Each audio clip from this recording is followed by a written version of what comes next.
तो ये कहना चाहिए ना कि इब्राहिम से पहले मैं पैदा हुआ था। जानते हो उसने क्या कहा? इब्राहिम से पहले मैं हूं। जब उसने कहा ना मैं हूं, वो सभी जानते थे ये नाम सिर्फ यहोवा परमेश्वर यूज करता था, मैं हूं। इसके कारण वो उस पर भड़क गए थे। एंड अपने दिनों में जब यीशु ने अपने आप को खुदा कहा कि मैं परमेश्वर हूं और देह में प्रकट हुआ हूं, बहुत लोग इसका विरोध करते थे। इवन जब यूहन्ना अपनी किताब लिखता है, पहला यूहन्ना, तो वो क्या कहता है? मसीह का विरोधी कौन है? वही जो मसीह के देह में आने का इनकार करता है। पढ़ के देखिए, वो कहता है हु इज एंटी क्राइस्ट? कौन है मसीह का विरोधी? वो व्यक्ति जो ये नहीं मानता कि परमेश्वर यीशु में आया। याद रखना, ये दुनिया एंटी गॉड नहीं है, ये दुनिया एंटी क्राइस्ट है। सब मानते हैं एक परमेश्वर है, लेकिन बहुत कम मानते हैं कि उसी परमेश्वर ने यीशु को भेजा। इसीलिए आजकल एक नया नारा है, सब रास्ते एक है। ये दुनिया एंटी गॉड नहीं है, ये दुनिया एंटी क्राइस्ट है। हर कोई बिलीव करता है एक मालिक है, अलग अलग नाम से उसको पुकारते हैं, लेकिन जो इस पर विश्वास करता है कि उसी परमेश्वर ने बेटे को भेजा, यीशु को भेजा देह में, उसका उद्धार होता है। जब बाइबल पाक, कलाम पाक कहता है कि उन दिनों में दो चीजें थी जो बहुत ज्यादा प्रीच की गई थी। पहला, प्रभु यीशु मसीह का पहली बार देह में प्रकट होना, और सेकंड टाइम उसका बादलों पे आना। अब देखिए, मैं चाहता हूं आप सब बड़े ध्यान से सुने। जब यीशु देह में आया, जब परमेश्वर ने देह धारण की, तो आप में से कितने लोगों ने यह बात देखी? जब वो पहली बार आया, तो पहली बार आते ही वो अपने दूसरे बार आने की बातें कर रहा था। वो कई सारी चीजें बता रहा था दोबारा आने के लिए, कि मैं कैसे आऊंगा, कैसे लोगों को कलेक्ट करूंगा, कैसे मैं अपनी दुल्हन को तैयार करूंगा। सुनिए, प्रभु यीशु मसीह का पहली बार आना और उठाया जाना कंप्लीट हो चुका है। अब प्रभु बहुत जल्द बादलों पे आने वाला है। वो आसमान का सीना चीर के आएगा। पर मैं आपको बताना चाहता हूं, आप में से हर व्यक्ति को यह पता होना चाहिए वो किस तरह के लोगों को ले जाएगा। क्योंकि मैं आपको बताना चाहता हूं, इस दुनिया में लोगों को एक सरप्राइज मिलने वाली है। एक ऐसी सरप्राइज उनको हैरान कर देगी और वो बिलीव नहीं कर पाएंगे कि ये मेरे साथ हुआ है। कभी कभी किसी के साथ अनफेयर चीजें हो जाती हैं, बाद में पता चलता है ये मेरे साथ हुआ है, ये ऐसी घटनाएं होने वाली है। और जानते हो वो कौन सी घटना है जो लोगों को हैरान कर देगी और वो ये कहेंगे ये मेरे साथ हुआ है? जानते हो क्या होगी? एक दिन कुछ लोग अपनी नींद से उठेंगे और अपने विश्वासी भाई बहनों को कॉल करेंगे और उनका फोन कोई नहीं उठाएगा। तब वो चिंतित होंगे कि कोई मेरा फोन क्यों नहीं उठा रहा। 1 2 3 4 लोगों को मैं फोन कर चुका हूं, चल घर पे होके आता हूं।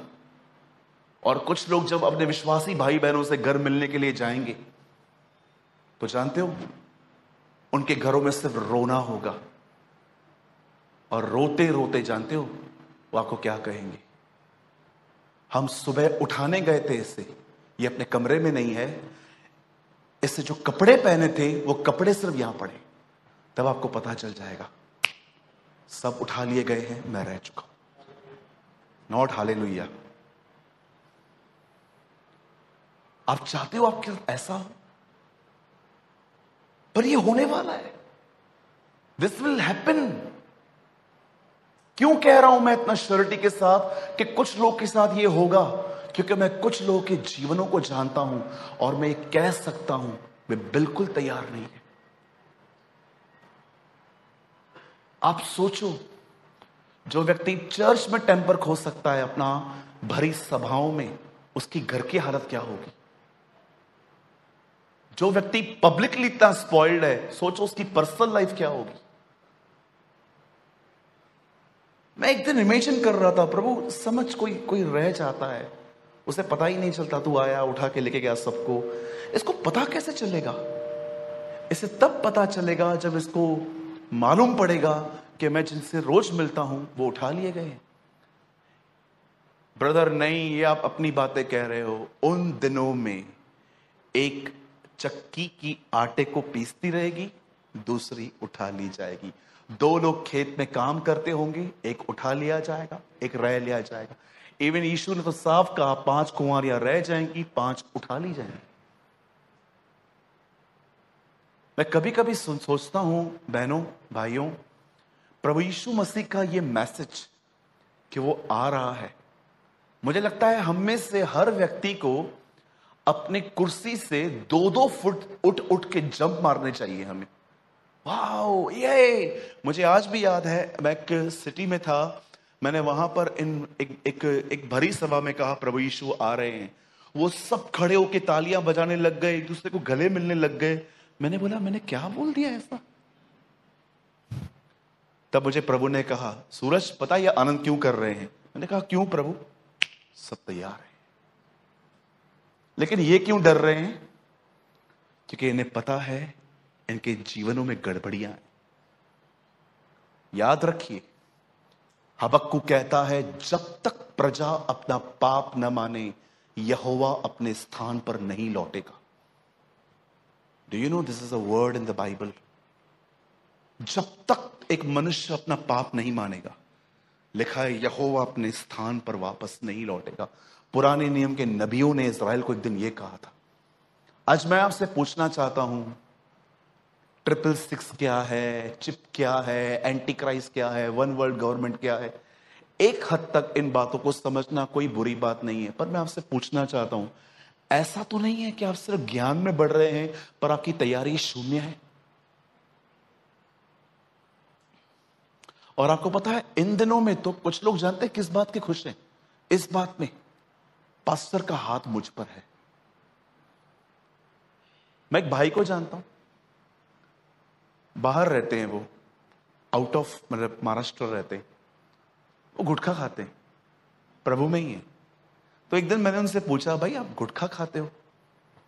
तो ये बात तो काट के वो मुझे बताने लग गए, मैं जिस चर्च में हूं, मैं पास्टर के कितना करीब हूं, आपको पता है पास्टर को जो भी काम रहते ना वो सब मुझे देता है। मैं समझ गया ये दोनों करप्ट है, इसका पास्टर भी करप्ट है, इसका पास्टर इसकी सेवका ही नहीं लेता है वापस। आपको पता है अगर आप एक सेवक हैं और आप अपने चर्च के अंदर देख रहे हैं कि सेवक पाप कर रहा है, तो मैं आपको बताना चाहता हूं, अगर आप उसे नहीं कहते ना, यह बात साफ है आपको उसके वरदान से प्यार है, उसकी आत्मा से नहीं। सिंपल। और ऐसा नहीं होना चाहिए। मेरे भाइयों मेरी बहनों, मैं आपसे पूछना चाहता हूं, क्या आप इन दिनों में तैयारी कर रहे हैं? तैयारी कैसे होती है? कहां से शुरू करनी है ब्रदर?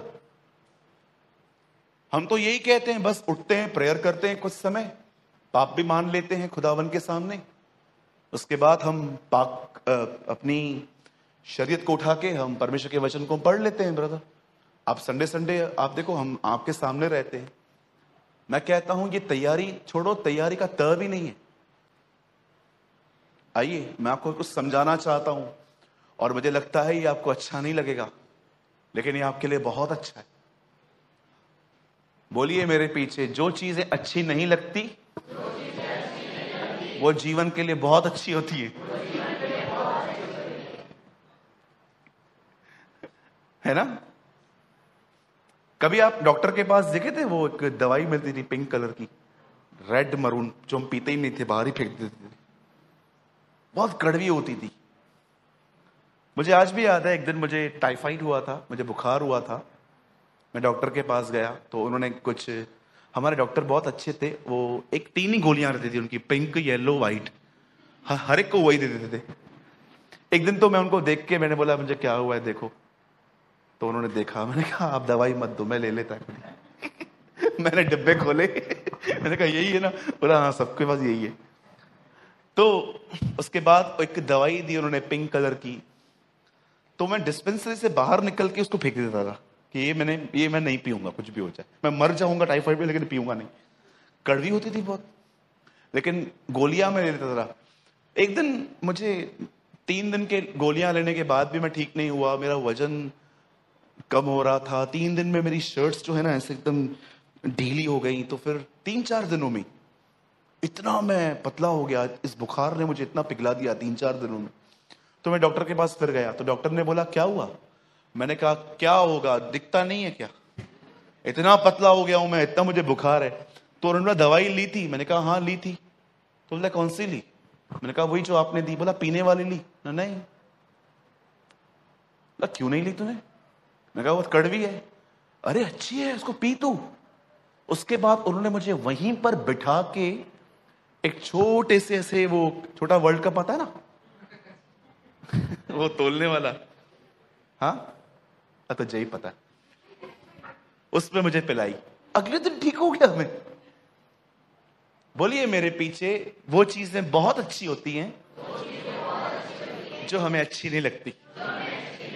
ये आजकल को प्रभु कहता है इस किताब को खा ले, ये तुझे कड़वी जरूर लगेगी लेकिन अंदर जाके मधु से मीठी हो जाएगी। आमीन। तो चलेगा थोड़ा कड़वा डोज आज? पक्का? हाँ चलेगा। धन्यवाद, आज तो सब निकाल दूंगा। चलिए सामने देखिए। अब जब यीशु ने कहा कि तुम नहीं जानते कि प्रभु कब आने वाला है, स्वामी कब आने वाले हैं, वह अपने विषय में कह रहा है ताकि तुम तैयार रहो। अब आइए, जैसे उसने मत्ती 24 पूरा किया, आपको पता है उसने 25 में पहले ही उसने एक दृष्टांत बताया कुंवारियों के ऊपर।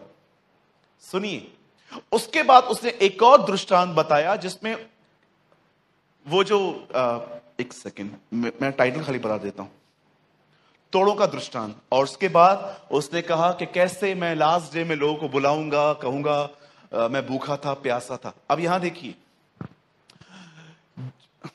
आपने देखा लूका 15 अध्याय में भी 3 दृष्टांत हैं। गुमराह पुत्र, खोई हुई भेड़, खोया हुआ सिक्का। अब वापस 3 दृष्टांत आ रहे हैं। पहले के जो दृष्टांत है ना, वो दिखाते हैं father, son and the holy spirit. लेकिन अब ये दृष्टांत जो है ना, ये दिखाते हैं इंसान के बारे में। पहली चीज याद रखिए, 10 कुंवारे का दृष्टांत आपके व्यक्तिगत जीवन को दर्शाता है, आपकी पर्सनल लाइफ कैसी है। उसके बाद तोड़ों का दृष्टांत आपको सिखाता है कि आपकी सेवकाई कैसी है। और तीसरा दृष्टांत जो है वो सिखाता है मनुष्यों के साथ आपके व्यवहार कैसे हैं। आप में से हर व्यक्ति को इन्हीं 3 चीजों में प्रतिदिन तैयार होना है। आइए मैं पहले को शुरू कर रहा हूं, मुझे और 15-20 मिनट चाहिए, चलेगा ना? ओके, सब सामने देखिए, सब स्ट्रेट बैठिए। जो सोए हैं कहेंगे जय मसीह की। धन्यवाद यीशु, सब जाग रहे हैं आज, ये तो बड़ी महान बात है। ओके सुनिए, सबसे पहली बात, यीशु ने कहा 10 कुंवारियां हैं। बोलिए कुंवारियां। हाँ, कुंवारियों का मतलब होता है जिनकी शादियां नहीं हुई हैं। 10 कुंवारियां हैं। इन 10 को एक बात पता है, दूल्हा हमें नहीं, हमारी मशालों को देखेगा। Do you know that 10 have this type of knowledge? इन 10 को पता है कि दूल्हा हमें नहीं देखेगा, दूल्हा हमारे साथ क्या है, एक मशाल अगर वो जल रही है तो हम इन होंगे, नहीं तो हम आउट हो जाएंगे। सुनिए, मशाल जो है उसे कहते हैं परमेश्वर का वचन। ऑयल अंदर रहता है जो प्रतीक है पवित्र आत्मा का, और जो आग जलती है वो परमेश्वर का स्वभाव है। ये एक सिंबॉलिकल लैंग्वेज है। बाइबल के अंदर इन्हें हिंदी में कहा जाता है चिन्ह। बोलिए चिन्ह। आपने देखा होगा ना, बाइबल में ये बहुत वर्ड है। यीशु मसीह को कहा गया है मेमना, कलीसिया को कहा गया है दीप स्तंभ, प्रभु के दासों को कहा गया है बाइबल में तारे,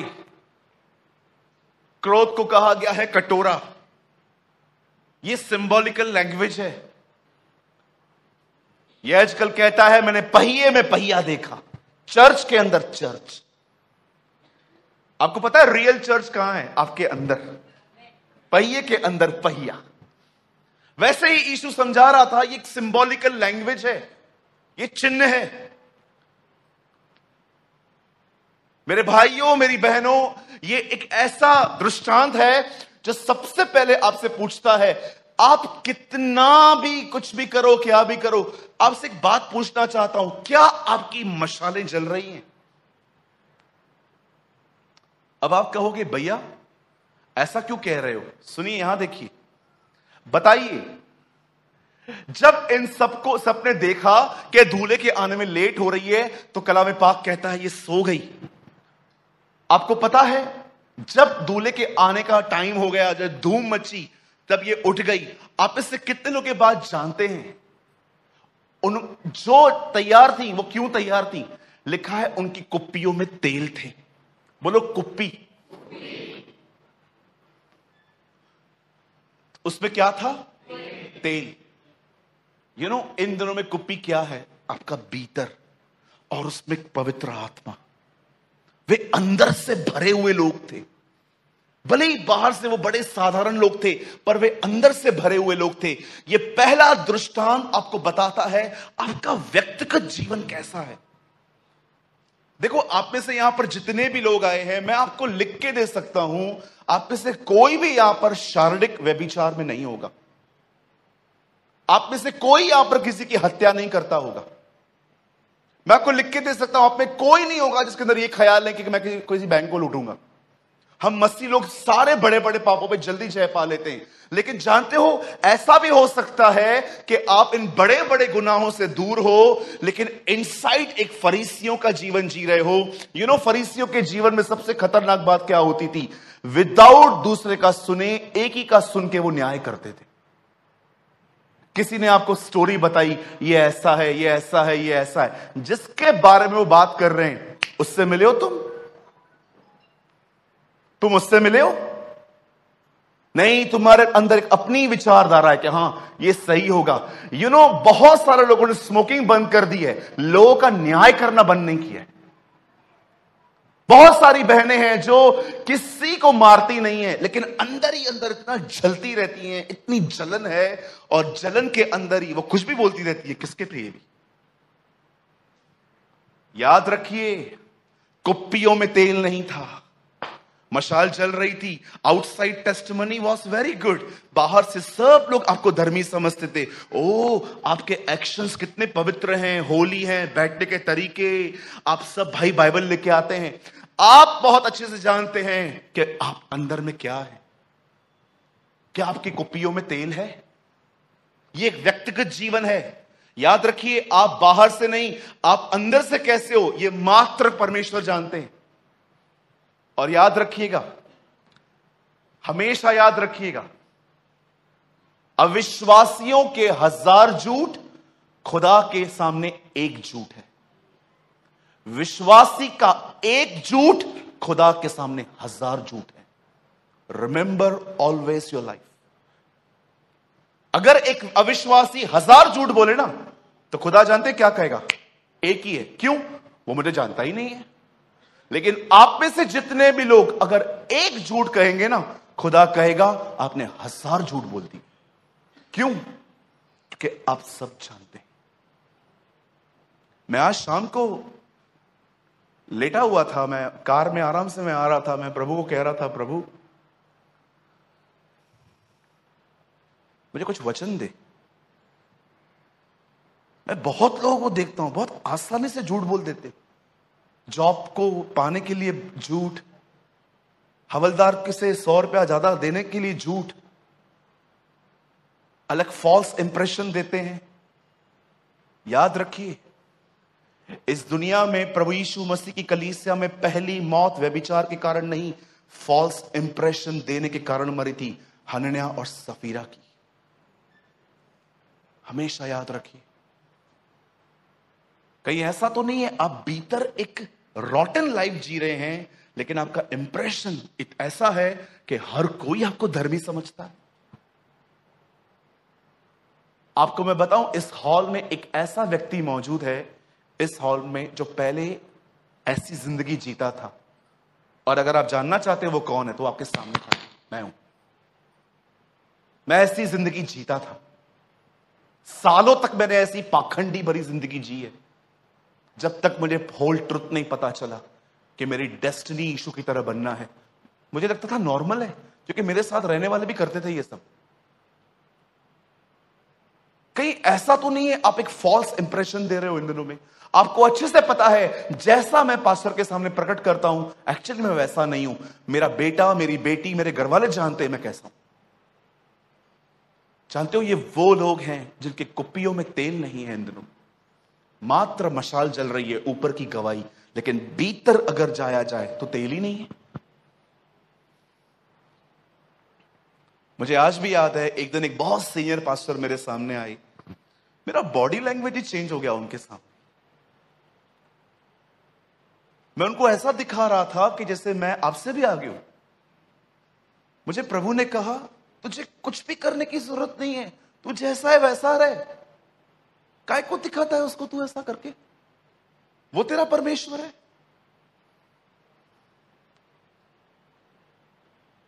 आज मैं आपसे पूछना चाहता हूं, क्या आप इस गुनाह में तो नहीं है कि आप अपना एक फॉल्स इंप्रेशन दे रहे हैं? आप अच्छे से जानते हैं आप बड़े झगड़ालू व्यक्ति हैं, लेकिन आप जब बाहर निकलते हैं तो इतना नम्रता से बात करते हैं ताकि कोई भी आपको गलत न समझे। जानते हो बाइबल इसे क्या कहती है? हिपोक्रेसी। आप जानते हो हिपोक्रेसी की मीनिंग क्या है? एक्टिंग। God hate acting. परमेश्वर को कलाकारी से बड़ी नफरत है। परमेश्वर को सबसे अच्छी बात कौन सी लगती है? आप जैसे हो वैसे आओ। कोई भी आपको बनने की, अरे परमेश्वर गंदगी में थे तब भी उसने हमको स्वीकारा, अब नहीं करेगा? Tell me. हाँ चेतन भाई, गंदगी में थे, कचरे में थे हम। आप सोचो आपकी जिंदगी क्या थी। आई एम सॉरी मैं ये वर्ड यूज कर रहा हूं, आप में से कितने लोग ये कह सकते हैं बदल सुअरों की तरह हालत थी, कीचड़ में सोए थे हम। कोई है यहां पर मेरे साथ? मैं हूं पहला। अरे उसने तभी भी हमें स्वीकार किया, अब नहीं करेगा वो हमें? किधर से निकाल के लेकर आया? काय को मेंस का अप्रूवल पाने का? काय को गुलाम, लोगों की प्रेस, लोगों की ऑनर के गुलाम है हम।